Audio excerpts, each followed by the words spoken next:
Hineni, Hi. can you hear me? Hi. I'm excited to talk to you. I'm excited to talk to you. Not like we're not talking like all day, every day, but it's nice to talk in front of other people too. It's true. It's true. We're going to do more of that also. Yeah. Again, So I just want to mention again, sure, maybe you can type my YouTube channel. I'm having discussions with amazing people, and there are going to be more discussions with more amazing people, including these people, and definitely Ani on YouTube. And we're going to be doing a lot of uncensored and deep diving, and that's one of the things that's been happening these past years. It's probably been happening a lot. It's surely been happening a lot longer, but it became super obvious these past years that there's a heavy censoring of discussion and exploration. And we don't all have to agree on anything, as long as we can talk truth with goodwill. yes, talk truth with goodwill. Yes. Yeah, so if we can and we will, we're on the path to truth. And if we can't or we won't, we're off the path to truth. We're going in the wrong direction. Yeah. Anyway, yeah, so thank you so much. I should introduce you officially. Well, let me just say that Ani is amazing. Ani is an innovator. She runs Geula Vision, where she puts out original interpretations of Torah, which I have to say that I met Ani years ago, just briefly in a friend's house in Pomona. And then, she's a little bit on my radar, but when I started listening to her little Geula Vision blurbs, I'm like, oh, I wish I'd said that. That's how I think, but I like those new words. And I never had that experience. I mean, occasionally I do have experience with that, but that was like, it was so routine with her that I, then God connected us again a couple of years ago, and that it hasn't stopped since. So yeah, and that's how it works with the souls, right? The world was ready. The world was finally ready. I guess, yeah. I guess so. Okay, so tell us about the new matrix. Oh my gosh. Oh, so just jump right in right there. Let's jump right in. I mean, maybe we should just briefly, I mean, we all know it all too well because we spent all of our history of all of our incarnations and of humanity in the old matrix, which is a space of disempowerment. It's a space where we were driven by forces that are not our true essence. And that's what the Gullus or the exile experience was, when the Klippas, or the extraneous forces of the universe, had the lay of the land here. They had the run of things, of our psyches, of the physical world, of the collective consciousness. And the whole idea now that we have entered the time of the Geula, the time of the redemption, it means that it's time for our true essence to come in, to be downloaded in a conscious way. And this new matrix is run by each one of our godly essences. So there's our jumping off point, where matrix is run by each of our godly essences. Yes. So we're a committee here, but only the godly essences get to have a vote, right? Exactly. Only the highest divine truth gets a voice. But we're in that transition period now. And so like our conscious selves, our conscious constructs, the lower levels of our collective consciousness have just been so used to being asleep and being run by extraneous forces that it's kind of this shock of waking up and saying like, whoa, I am something way more and way different than I thought I was. Reality is something way more and way different than what I thought it was. And for so many of us who kind of like maybe received the vision earlier, who have always been a little more plugged in, it seems like it's this excruciatingly slow process. Yeah. There's a sound issue. I don't hear it. Does anybody else hear it? Sometimes it's on the listener end. Does it sound okay, guys? We can hear both of you. Okay, good. Okay, good.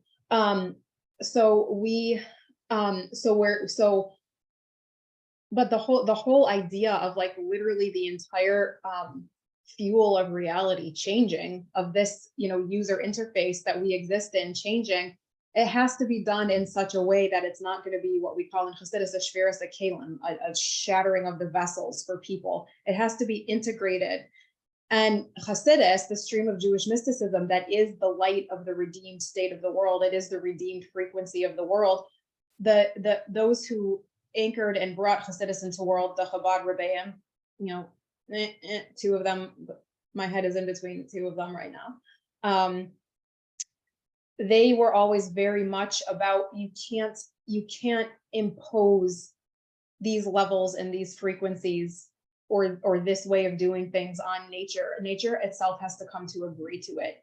The common collective baseline of mankind in the world has to come to agree to these things themselves, because we're not interested in like our way or the highway. It has to be like, no, this is amazing, this is truth, this is who you really are, and like you need to come on board yourself. We're not interested in creating more slaves.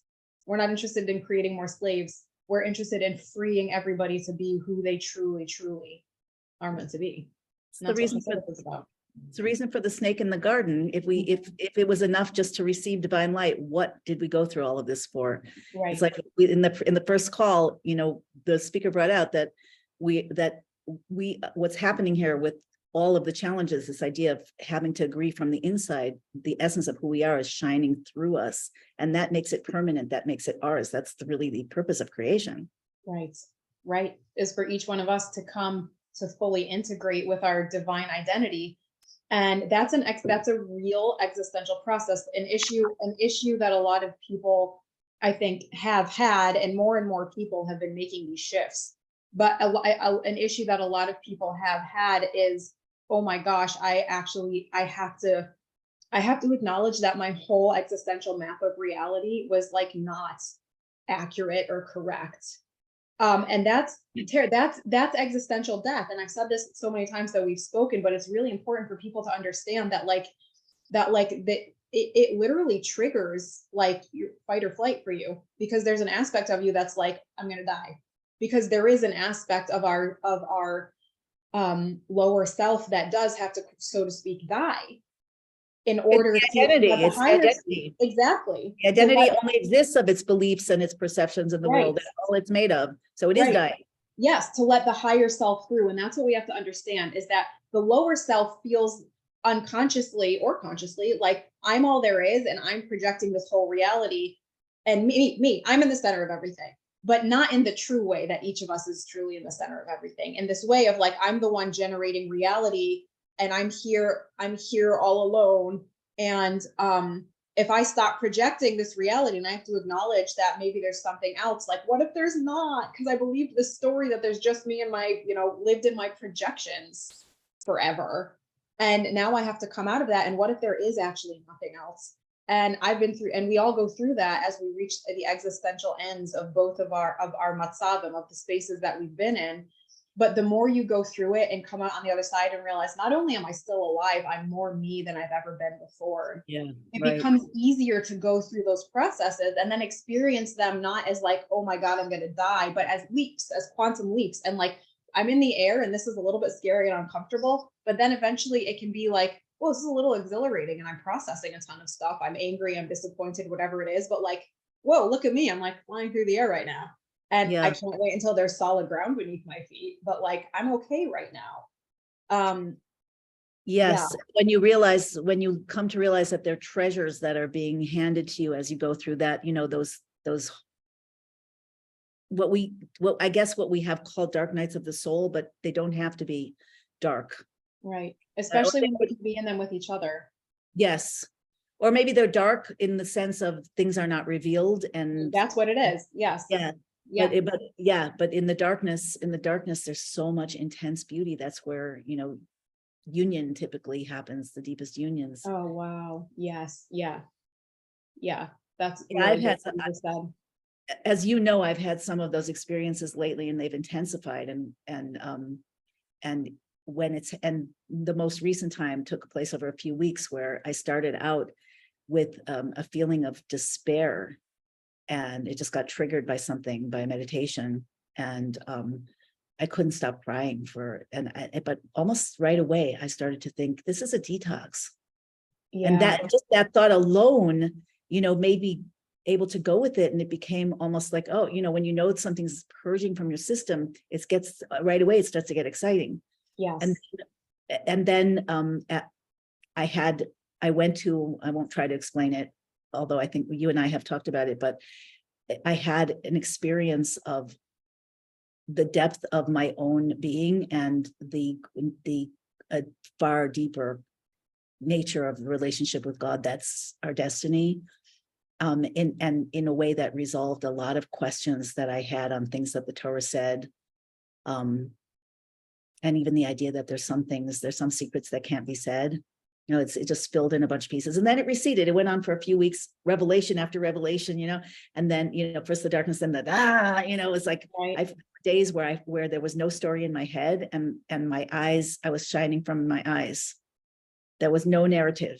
I mean, I never had that in my life before, maybe when I was an infant, and then I started to go back to regular, but I know that this is now, I know that we're in this accelerated state of leaping deep and leaping forward. Yeah. The darkness, shining the light in the darkness. Yeah. And we have to be in trust to show up for it, because a lot of what's happening is, I think, for those of us who have really worked to tap into deeper desire in our Geula vision, our redeemed vision of our life, this is Hashem, this is God rearranging things faster than we imagined. Because for so many of us, we want it so badly, but it's comfortable to leave it just as this vision or this dream or this fantasy that I can take pleasure in. But then when God is like, okay, but now I'm going to shift things around to really make this happen for you, and pieces start shifting, I'm like, oh my God, is this real? Do I really want this to be real? Like, what's this actually going to entail? Yeah. And I'll give an example that I spoke to you about Shifra Hendrie. It was, something that was really unexpected and painful for me. But that guy right there, my pony, Sender. Unexpectedly, I'm probably going to have to retire him from his riding career. And I really thought we had a good few years left together. But my ultimate Geula vision was to have him at home with me as my home horse, and to eventually get another like fancy show horse who I can do my more intense riding stuff. And he'd just be like my best friend, who I wake up in the morning and I go and sit on his bareback and drink my coffee and just share secrets with him. And so the fact that this happened, that I was like, oh my God. So I let myself process really deep grief around it, because like there was a lot of grief. And to be like, okay, you know what? I don't have that property yet where he can live with me, but God has given me, actually right after this, I'm going to my friend's house to check out a super Geula arrangement for him until I do have that property where I can go out in the morning and sit on his back and like bother him and be like, I'm gonna sit on you while I drink my coffee. And so I have to trust, because, I went through the shock and the grief and the, oh my God, my whole dream and vision is falling apart. And my soul just came right up and said like, no, your dream is coming together. Yeah. Your dream is coming together. And now you just have to open yourself to, because the fact that God already had arranged for me when this big piece of my life was like, oh, this seems like it's now falling apart. God immediately, it wasn't like, oh, I have to like scrap around to find like, oh God, arrangements for him. What am I going to do? And all this money lost, whatever. It was immediately like, oh, my really good friend who we had all of these plans to do healing with the horses together is like, I would love to take him. Are you serious? That's incredible. Immediately. There was no gap. It was like, thank you, God, because like, if I had stayed in my story about it, if I had like, oh my God, this sucks and everything falls apart and how could this happen? I would have precluded receiving that and moving reality forward for as long as I wanted to have my little ego fit. And again, I processed the grief. There was real grief, but I didn't let it get sucked in by the dark side to be like, oh, why me, victimhood, blah, blah, blah. I like, let me escofia that. Let me push that piece of my stuff away and let Hashem send the amazingness that he's trying to send. Let me show up for it. And I also trust that Hashem's going to send me the fancy show horse sooner than I could imagine as well. Of course he is. Of course he is. What are you going to name it? It will come with a name. It will come with a name. And if I don't like the name, I will rename it. Like when Sender came to me, his name was Slick. And I'm like, I ain't having that. Like, no, thank you. No. Yeah, it feels like I keep getting images since this morning of when during these conversations, I'm getting the image of like being bounced from, like when you see the rocks in the stream, you have to leap from one to the other instead of step by step. Yeah. It's like being picked up and bounced to another rock and then bounced to another rock. And if we get all flustered and try to hold on to the rock that we just came from, we fall in the water, right? And then we have to get up again. So it is it is the opportunity to get much more aligned with that, much more facile with that. And let it just be real.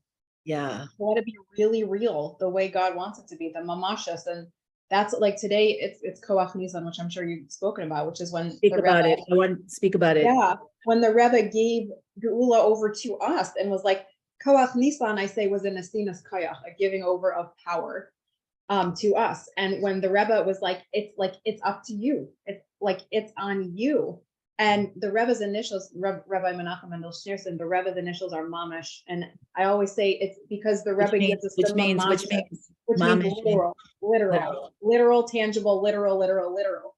And so the Rebbe is like this literal embodiment and gives us the power to take all of this amazing stuff we know about reality from Hasidus and what we really are and what reality really is, and make it mamish, literal. His initials mean mamish, which means literal. Mamish means actual. Proverbial. Mamish means actual. So the mamashis of something manifested manifest reality.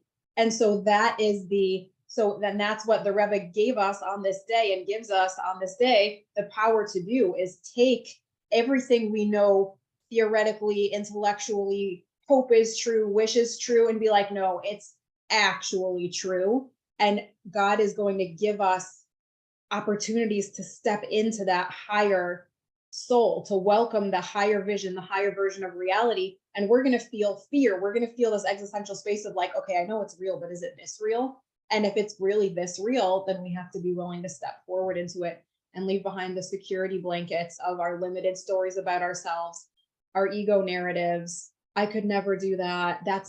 I wish I could do that, but that's not who I am. And like step out of all of that. Which is the same as a victim narrative. Like I can't do it because I don't have what you have, and to stop playing small, because we were literally told stop playing small. It's a matter of, because it really is like a matter of like life and death at this point. Is like, if you want to keep playing small, this isn't the arena for you anymore. God forbid. You got to step forward. And the more of us do that, we're going to schlep. Anybody who has a redeemable quality in them is going to be schlepped forward with us. But we have to be the ones to be stepping forward first and energetically schlepping the rest of reality along with us. And that's what we signed up for. There has to be sometimes I resent the crap out of that. I'm like, what were you thinking? What were you thinking up there before you took this on? But thank God. Do I even ask? I don't even ask. I can't. I stopped asking, but for a while I was like, what is wrong with me that I signed up for this? Yeah, maybe I have asked that question a few times, actually. I think about it. Yeah. What were you thinking? Yeah. Wow. So put this together with what's going on in the world. And also, what do you think is, of all the processes, looking at prophecy, looking at the breakdown of the way the old matrix and the emerging in of the new matrix, what do you think is mandatory? Like what has to happen and what is optional? So I think that things are happening so quickly that it's like a momentary headline. And then from behind the scenes, it's just like past already. So for example, one of the big prophecies that people bring is the fact that as this Mashiach process manifestly unfolds, like, for example, the king of Persia is going to threaten the entire world. We know that Persia is modern day Iran. Yeah.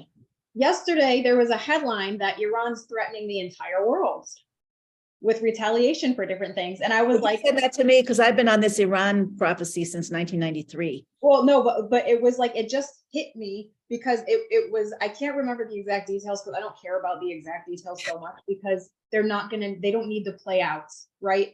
But I saw this headline, and this little blurb that like, oh, Iran is threatening all of these countries, not in concert with anyone else, just themselves. And I was like, oh, that's the king of Persia threatening the entire world. That's cool. We reached that marker. Nothing's going to happen. And so I think that, and I always say the Rebbe already gave us the precedent of one infrastructure just no longer being there anymore and something better being in its place with, the next step up with like when, the Iron Curtain fell, the collapse of communism. The Rebbe literally said, this is the precedent for things, the regime just changing. And even though obviously it didn't turn into fully manifest Geula reality, that's what's happening now. because of the critical mass of people who are awake to what this actually is and ready to step into what normally, or in the past, we would have been like, oh, that's supernatural, we can't handle that. All of us have had many experiences that, according to like the super linear narrative of reality, oh, that's supernatural. Nah, it's just how reality works, just how nature works. That's getting, yes, that is a change. Yeah, so we're getting more and more ready for that. So as far as like what's mandatory, only the good stuff is mandatory. Only the positive prophecies are mandatory. Everything else, literally, it could be fulfilled by a headline, and then behind the scenes, you know, everything's taken down. And I truly believe that there is a massive white hat or Tov Sheba Klipa operation behind the scenes, and things are just going to shift into a new form. And like but can I just throw in, yeah. It's because I think it's really imperative. I agree with you 100%, as you know, but I think it's imperative that God and the Torah and the concept of Geula be pushed into that process, or there's a good chance that it has to be held back, because we're not allowed to. It's not a human process. Humans act out as God's mechanism. Yes. Thank you for making that totally implicitly clear. For me, it's always implicit, but it's not for other people. So we need to make sure to speak that out. That the fact that this is a divine process, a Torah process with Mashiach at the center of it, and each one of us becoming cosmically activated to experience what Torah actually is, which is the multidimensional blueprint of creation with like infinite levels, infinite worlds. It's like an infinite, incredible sea of godly wisdom that we're meant to actualize and unpack forever and ever. That's what we're jumping into here, and that's what's becoming fully manifest. And you know, like, we've had to break out of the shells that keep us constricted and like thinking this like this and surviving like this and chasing pleasures that are out of their larger context like this, and like let the whole universe open up to us, because that's ultimate relationship with God, with ourselves. And that's what we're seeing here is this expansion process. So the more of us that are like aligned with what's happening, understanding from the generator, the blueprint of reality, what this is and what's going on, and seeing it that way, we can make it happen all the faster and all the easier. And I really feel like we've really pulled that off, because especially based on what's been being said and like some of the alternative news streams, it seems like we're like on like victory is occurring, and that through the white hats. Yes, and that through the that like there's a lot of conscious revelation that's getting ready to happen. Like it seems like the corner has been turned. It does seem like that. It does seem like that. And at the same time, it does seem like that 100%. I mean, we're in such a different place than we were, what was it, a year and a half ago when we first started having these conversations. At the same time, there is a birth process. So, and this is what I mean, like positive prophecies. Okay, there's a direct relationship between people's, as you say, conscious awakening and the positive prophecies, the divine vision of a world of heaven on earth, you know, with all that entails, ultimately end to death, actualizing, manifesting. So when I say what's mandatory and what's optional, I think that it has to be that the suffering is optional. Yes. But that is contingent, I think, on the possibility of the actualization of people actually waking up and becoming conscious without suffering. There's been plenty of suffering. Right. And I think I totally think that's possible. I really do believe that the more people proactively work on growing and healing, that we forestall any need to be schlepped into suffering in order to get us into that. So the more people are engaging in proactive expansion and growth and coming together to come past our inner pain, right? Pain that's left over from other experiences. The more we're coming together to do that in pleasure and in celebration and encouraging each other to make Geula choices in our lives, to make choices that like make us happy and expansive and celebrate each other and push each other on. That's how we do the growth and forestall any need to suffer in that process. And that's, the idea of simcha poretz geter, of joy breaks through all of these boundaries and barriers. And we have to, we can come together to do that. And joy isn't like dissociated dancing around pretending nothing's wrong. It's keeping myself above the fray, even when I have to engage with that within myself, with whatever's coming. And if things happen in our lives that immediately don't look geula-ish, to be like, let me process my feelings, let me reach out to my Geula tribe to process, but also to have them hold the space to keep me in the consciousness of God is trying to give you your higher vision here. And help me tune into the frequency of that, like, which is what happened, when I got the news from the vet about Sender and his prognosis for his career. And that can be, and any of us can extrapolate that to any other situation in our life when we suffer a disappointment, or God forbid a crisis, God forbid, that we can immediately turn to our Geula tribe and turn inward and say, what work do I need to do right now? How can I stay light and expansive and do this and do the work? What is God trying to give me? What is God trying to show me?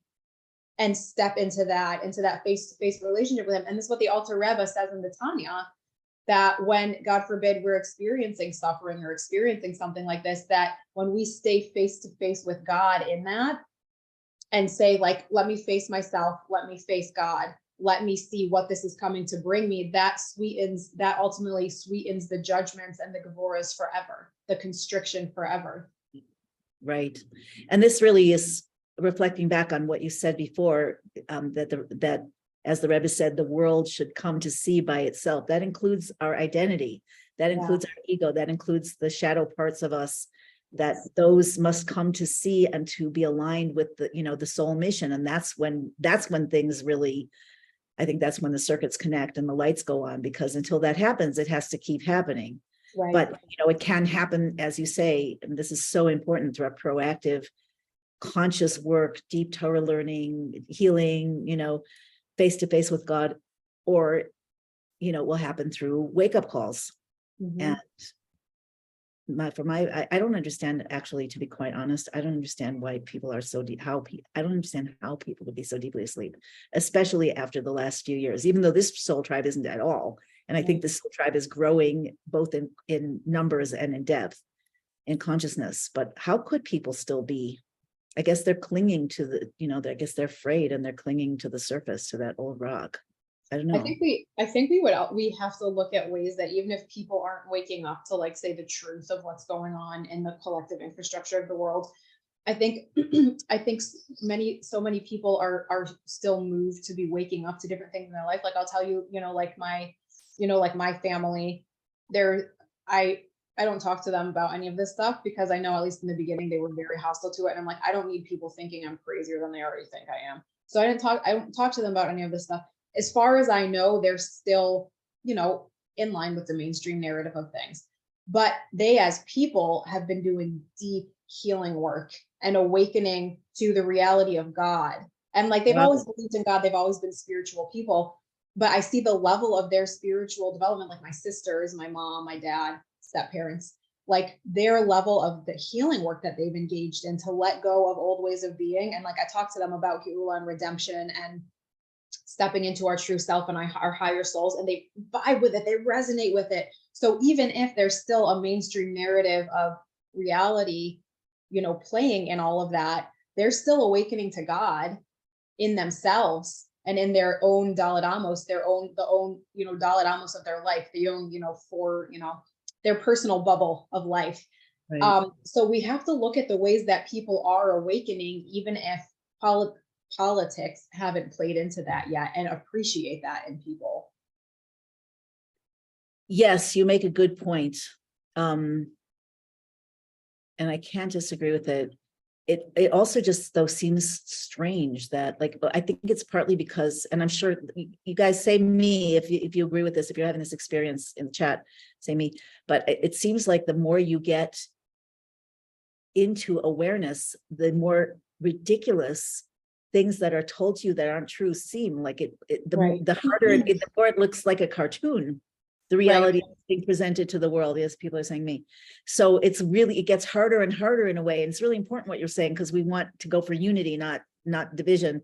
Right. but it's harder to understand and relate to people that are still believing something that's by now you still like, but you still Yeah.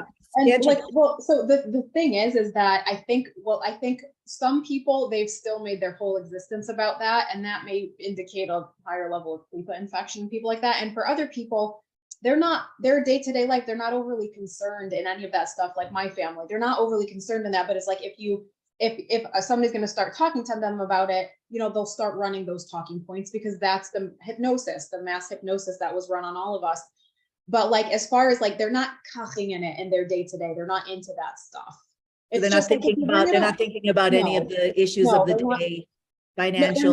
They're going about their lives and doing personal growth.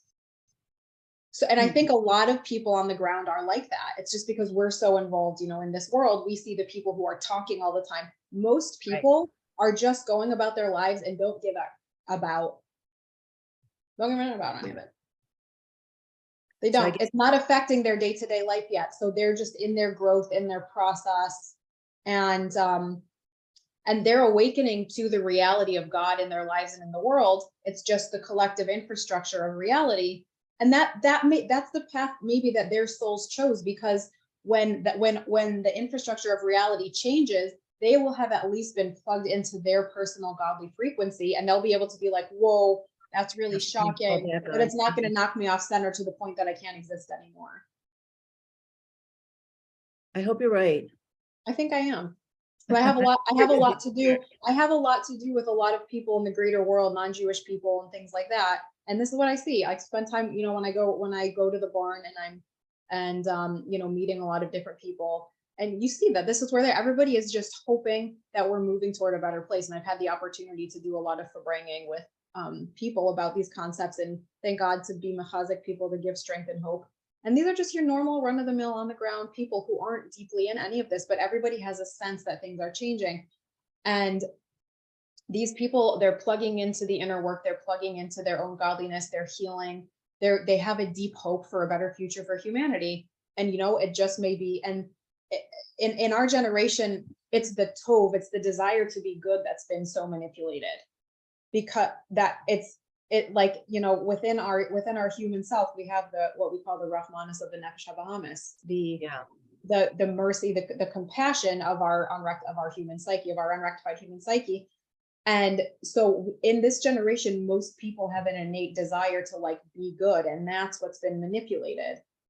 And that's what's been manipulated, is the desire to be good, and to be virtuous. So manipulated. Right. And so it's all because everything is clarified. And so now it's the good itself that's being clarified, so it can be elevated into holiness. Interesting. That's a very interesting perspective. Also, people in the chat have been discussing Tivuna for some reason, and Tivuna being the absorption of a spiritual concept within the brain to such a degree that it becomes your reality, and it affects you automatically. The way you change your baseline programming. Yeah. Right, exactly.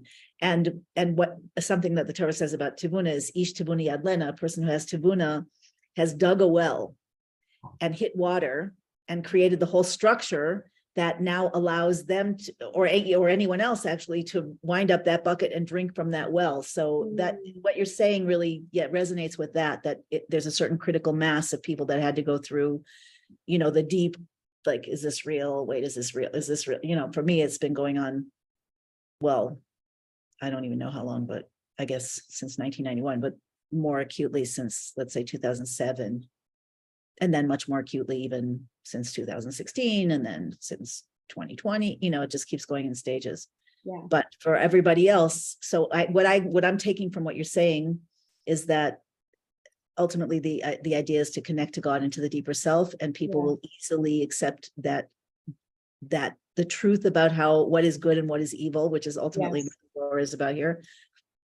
So that work has been done. Yeah, that's very interesting. That makes a lot of sense. Yeah, every day I still remember like 2 years ago, maybe it was only a year and a half ago. like trying to send my dad something about the Hunter Biden laptop, and him like sending me stuff back about from the mainstream media about, oh, it's a conspiracy theory, Oh, whatever. yeah. Every time I gave up sending anything to Every my day, brother, every sends me day I'm something right holding back. myself back from being like, what do you think now, Dad? I know. I know. It But doesn't pay. It doesn't I'm not pay. gonna do that. I'm not gonna do that. Thought I Yeah. was crazy. Now they're gonna see. I mean, Yeah, yeah. no. You thought I was crazy, Dad? Like, yeah, your daughter who became a Hasidic Jew when she was 22, fine. You can think I'm crazy. It's fine. Definition of tavuna again. Tavuna is technically the emotional attribute. I don't have time for a whole class, but tavuna, bina is the integration of knowledge from the left brain, and tavuna is when that knowledge is so integrated that it's not just that the idea is clear in the left brain, but that the actual brain has absorbed the physical brain. This is how it's described in Shayut of the Mikkel Rebbe, that the physical brain has absorbed the spiritual light of the concept. And so that spiritual thing that was an idea, now it's physical, so it's reality. Physical is what we call reality. So once that happens, and that happens from deep learning and examining, and we're doing some of that right now. Yeah. You know, it's something when something clicks and then more things click and then more things, and all of a sudden you see things. It's kind of like what we're talking about, that once you see that there's this false narrative being pushed everywhere, it's like nothing. It has no control over you, because it's just like lie, BS, lie. Like, please, really, a cartoon? There are many examples of tavuna, but tavuna is when the brain has absorbed spiritual knowledge so that it becomes reality, and you're bringing it. When your brain does that, you brought that spiritual concept into physicality in the world. It's sitting in you. You've changed your neuron. You've changed your neurons. Yes, it's a new. Yes, neural. It's actually changing the wiring like of the neural network is now taking the shape of like exactly the highest frequencies. exactly. Yeah. But what happens is, because it's come into the physical world in you, now it's in the physical world, and it's really easy to hand it off to somebody else. Right. It's not like a concept, it's like a reality, you know, and people feel that. And so, and then you activate what, you know, the inner knowing of people really easily. That's right. And that's literally what the Rebbe said in Koach Nisan, that if just like a few people will figure out how to really do it, it'll flip it for the whole world. And so that means if a few people really integrate that frequency, then it can be broadcast and more people will do it, and you know, flip over to the Geula side of things. Yes. Yeah, Laura just says those who fire together wire together, like a takeoff on nerves, exactly. that fire together. Yeah, that's really cool. We're firing together and wiring together. What a cool way to say it. We're rewiring the collect, and that's the tikkun on the mochen that we're doing in Yemai Mashiach. That is the correction of the brain, of the cosmic collective brain that we're doing now in this period of time, the days of Mashiach, which the Rebbe 30 years ago, you know, announced that we entered over 30 years ago. That like we're firing together and we're rewiring humanity's mochen together as we each do our own, you know, our own mochen, the collective mochen together. Like literally what we're doing here. This is also really, really, really important, and really important answer to a point that people bring up to me all the time. And I'm sure they bring it up everywhere. How is it possible? Okay, I want to believe this, but the world looks so bad. There's so many people, like I actually brought up, asleep. There's so many institutions that still seem to be maintaining control and escalating their agenda. How could it possibly? I'm just one little people. We're the minority, you know, like that. But when you look at it from the cosmic perspective, those that fire together, wire together, and everything that we're talking about. Plus, this is God's divine process. It's like it's in our DNA. It's in the DNA of humanity. Plus, we're pulling from a much more powerful frequency. Yeah. So, you know, if you have a few people pulling from a way more powerful frequency, even if the seeming majority are still consciously on a lower, weaker frequency, that doesn't matter. The frequency that we're pulling from can overpower that and bring them into the light as well. Right. And again, to remember, it's not just about believing, you know, reality theories. I don't want to call them conspiracy theories anymore, because like it's spoiler alerts. Somebody said we should start calling conspiracy theories spoiler alerts, and I'm like, that's so brilliant and so true. Absolutely. It's about our God identity and our God consciousness, and it can get really easy to get lost in like what's actually going on the ground in our structures and our institutions. And you have to remember, all of that is ultimately, the shifting of that is about you and your personal God consciousness, and you starting to make those God-aligned choices in your day-to-day life. It's about what your day-to-day looks like, and showing up to shift that, and showing up to face those things that need to change.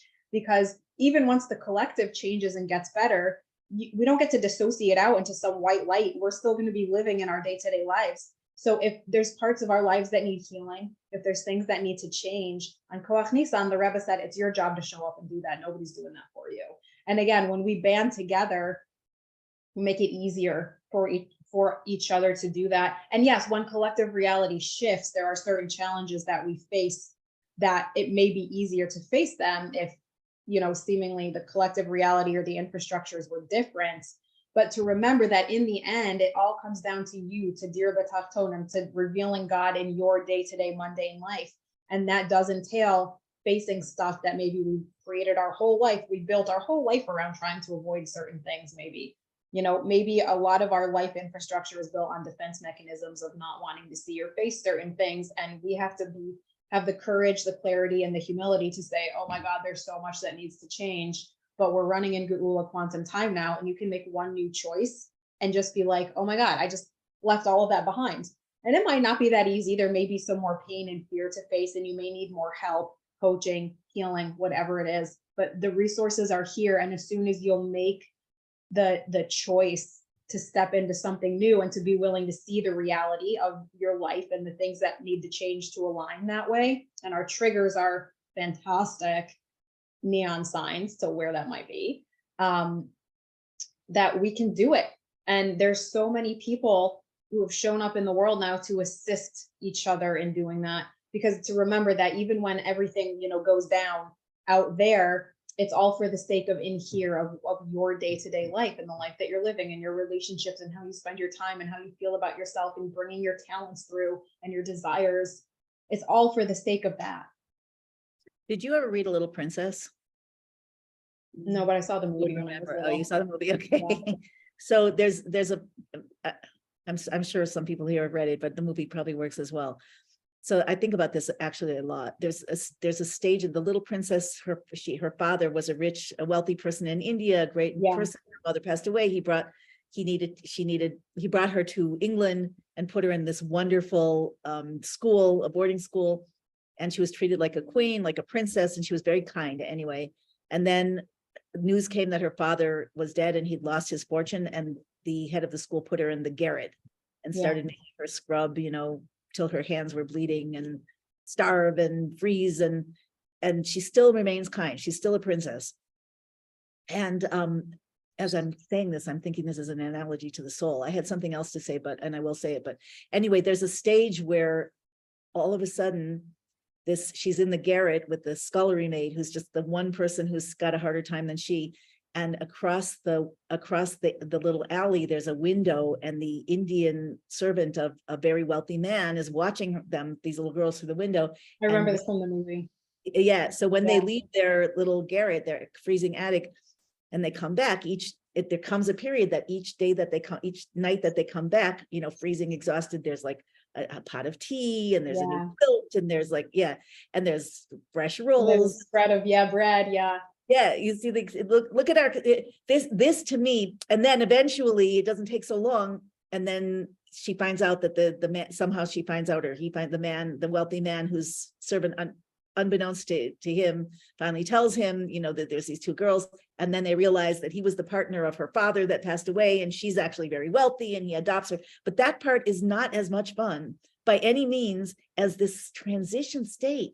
The point I'm trying to make is we're in this incredible, visceral, beautiful, poetic, if we can see it this way, and we just have to remind each other to see that each piece of the puzzle that's being put together, that each little or huge, deficit is being healed, is being remedied, and appreciate the magic of that, like Geula rolling in, the miracles rolling in, our new intuitions, the fact that you can heal a past life, the fact that you can like a couple people.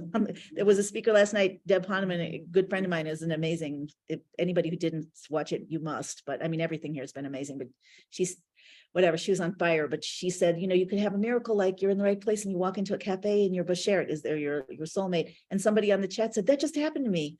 Wow! Oh my God! Right. So anyway, so these things we should appreciate them, like it says in in various sources that we're going to miss these times. We're not going to miss the suffering. We're Right. going to miss that we can notice the magic, and we can notice the magic coming in. And Yeah. it's so poignant and it's so personal. Anyway, yeah. So, and now I'm seeing also that that besides that we could appreciate this time, we could really appreciate this time. And especially through being together and in situations like this and exploring and doing that work. And it's not going to always be like this. There's a certain amount of snake energy, like that core shame, all of those things that came specifically interposed into the person through the snake, through the Chet Eitzadas, the eating from the tree of knowledge. And there's only a certain amount of it. And when Right. we've done the work, it's not going to be there anymore. So what's it going to be? Wealthy man. Now we're going to go on fun trips. You know, who knows what's going to happen? From good But it's to not gonna better. be this. What? From good to Good to better. better. Yeah, but there's the poignance and the magnificence of darkness to light, Mhm. especially as darkness is easing out or breaking down and light is like pouring up and in. It would be a good idea to appreciate it Yeah. and to see it like that magnificent story. It really is a magnificent story. Afterwards, they're going to be, they're going to be holy books and secular books written about this, like the Purim story. Yeah. And people are going to see it all like finished, but we get to see it unfolding. And also the way we see it unfolding helps it to unfold in the more Exactly. magnificent ways. Yeah. And the frequency from which we engage it. And like, the whole thing has been divide and conquer. So the more we come together and we celebrate each other and we can hold space for each other's deepest vulnerabilities and the things that we need help facing, the things that we never dared speak to anyone before, the desires, the traumas, whatever it is, that when we find our safe people to be able to bear those parts of ourselves to, that's where the real power comes through. That's where the Right. real power comes through. And it's Oh, so that's important to intense. find those people who can hold that space and see those things for you and with you and love you in them and help you bring to fruition these deepest things from within your essence and your soul, which may have been hiding in there for many, many lifetimes even. So interesting. I know you're doing this kind of work personally. You're just sparking another thought that you talked about how the innate goodness has been co-opted by the dark side, but also shame. Yeah. Like shame has been used and misused to the point where things that we really feel ashamed of on that deep dark place, we Yeah. suppress it, bury and hide, so they become like a nuclear force to keep pushing us, to the wrong places, or at least the wrong emotions. So you're really, I think that you're really talking also about those deepest levels of things that you would never want anyone to know about you. Correct. You didn't have to hide them. That's a very intense thought. And then it would be deactivated. That deactivates the ultimate voice of the snake. Right. Yeah. It's like the blackmailer. Okay, I'm just gonna you want to tell my husband, or you want to tell my employer I've been stealing? I'm gonna tell him myself. Then Yeah. Yeah. But because again, it's finding all of those ways that our life has been crafted by defense mechanisms and undoing that and be like, I have to live authentically. I have to be able to step into this, and finding those people, opening yourself to receiving those people. And they may already be in your life. You just never connected with them this way before, who can really be in that with you. And go into those spaces with you and hold you in it and see your essence and who you really are and help you purge and shift. also that it's not you. Correct. Yeah. It's on you. Yes. Like Yes. the core passions are yours, but the distorted darkness is not yours. Right. It would be really, really, really amazing to, at a future time, to even do a workshop around this. Maybe would you be That would be interested? incredible. With you, maybe other people. Yeah. That would be incredible. Yeah. And that's really the facing of the real inner demons. Yeah. Our deepest fears about who we really are, not the deep intuitive knowing of who we really are, but that the opposite side of that comes in is like, look at all the stuff that you did. Look at the stuff that you want. This is who you really are. So being able to face the false self at its core, that false self that we're afraid we really are, and let it out and let it be seen by somebody safe, or a group of people who are safe to see that. Right. and to let it out, because once we can let that out, then that true face, I'm literally seeing that Pnei Mashiach, like the true face of who we are can come through that, because that's the mask that covers it over, the fear of who am I. And, all the ways we set up our lives, again, with defense mechanisms or false beliefs or shoulds. I have to be good. And this is what it means to be good, like whatever it is. Just let that go and be like, nah, let's let that core Pnei Mashiach, the face of Mashiach that each one of us has a unique expression of, come through and shine tangibly. Mamash. I'm really thinking, I mean, I talked to you somewhat about this when I went through my last big Yerida L'Tzarech Aliyah, my descent that quantum leaped me. But I'm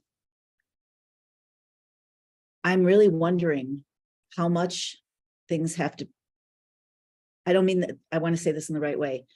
I'm really wondering about the positive, incredible positive nuclear positive effect, like of God's desire for creation, that is facilitated by the distortion of desire and by trauma. And there's something about the compression of ourselves or the distortion of ourselves that causes us to turn in on ourselves like this, right? Yeah. Which is exactly the pulling back of the bow that allows for some kind of concentration and light. It builds light, or the pearl and the oyster, or whatever. Yeah. Wow. Yes. That needs to be explored for sure. For sure. So fun times, guys, fun times. Just stick together and hold space and celebrate and have fun together. That's the biggest thing, is we're gonna have fun together. Go have fun together. Like, for me, like a lot of fun is like the heavy forbrating and the let's me too. Yeah, and but also let's go do karaoke and have wine, not in public. Not in public, but come over to my house for a karaoke night and let's just Zoom have karaoke. Your house is far away. I want to do Zoom karaoke. Let's do Zoom karaoke. I'm down. Is it possible? How could you do Zoom karaoke? I'm sure we'll figure it out. Okay, yeah. Oh, we have too many friends already. Okay, we gotta have okay, some of it doesn't have to be projects. We have a lot of projects. Let's have some fun too. Yeah. Drink a lot of wine and say l'chaim and do some Zoom karaoke. Who wants Zoom karaoke? Who wants Zoom karaoke? Say me. And this, by the way, this is to all of the people out there who are like, Ani Lipitz is like too spiritual in the crowds and in the clouds. I'm talking about getting drunk and doing Zoom karaoke. Okay, I live in this world too. Thank you. I'm on a little bit of a break because I drank a lot of wine on Pesach, and I want to take it. Be nice. You don't have to actually drink. We're gonna have fun anyways. Well, it depends on when it is, Okay. Depends on if it's another few days away or if it's right now. I don't know how long. Anyway, yeah. All parts of us can come alive. And it can also be incredibly fun to do the angsty things. It's very exciting. It's so exciting, especially when you do it with other people. It's like, and yes, it's just magnificent and much better than waiting for whatever people are waiting for, good or bad or ignoring. Yeah, no, we got the Rebbe told us today, you got to do it. Go have your Geula fun, live your Geula life, and just freaking celebrate. Let's do it. It's fun. There's intense work, but we gotta have fun. Yeah. Let's really do this. Yeah, I'm literally serious. Let's talk on after Sefira. Oh, we can't do it till after Sefira. I forgot about Sefira. Yeah. So we'll make it a post-Shavuos thing. Okay, so fine. We'll figure out. Maybe we could have a Zoom bingo night or something. I don't know. Not bingo. Maybe wine and jokes. Wine and jokes. I'm cool. I'm cool with that. Or charades or something. Okay. Yeah. Thanks, Ani. It was so fun. Thank you, everybody. We don't have I want a 10-minute break between each speaker, and I can't stop talking with these amazing people, so it's not working out like that. But our next speaker is Kaylee Zaytouni. Yay. So in 6 minutes, and Kaylee's sitting in her house 3 miles away from me. Everybody stay on for Kaylee. She's epic. Yeah. Okay. So true. Bye, okay. Guys. See you soon. Take a break.